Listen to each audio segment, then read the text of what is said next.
Hello అండి. ఈరోజు నేను ఇనేగా క్రీమ్ హెయిర్ కలర్ చూపిస్తున్నానండి. దీని కలర్ వచ్చేసి 3.5 చాక్లెట్ బ్రౌన్ అండి. ఇందులో డెవలపర్ కలరెంట్ చిన్న పౌచ్ కండిషనర్ ఇస్తారండి. మీద రాసే ఉంటుందండి, కన్ఫ్యూజ్ అవ్వక్కర్లేదు. ఇది ఎలా వాడాలంటే 1:1 రేషియో, అంటే 2 సమానంగా తీసుకొని బాగా మిక్స్ చేయాలండి.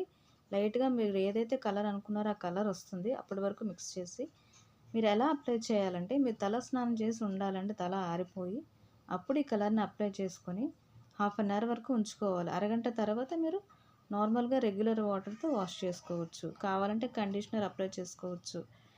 తర్వాత దీనికన్నా ముందు ఏంటంటే మీరు ప్యాచ్ టెస్ట్ చేసుకోవాలి. అది ఎలా అంటే చెవి పక్కన కొంచెం కానీ లేదంటే హ్యాండ్ మీద కానీ రాసుకొని ఒక 5 నిమిషాలు ఉంచితే మీకు ఇరిటేషన్ వస్తే మీరు వాడకూడదండి. ఇరిటేషన్ లేకపోతే మీరు వాడుకోవచ్చు.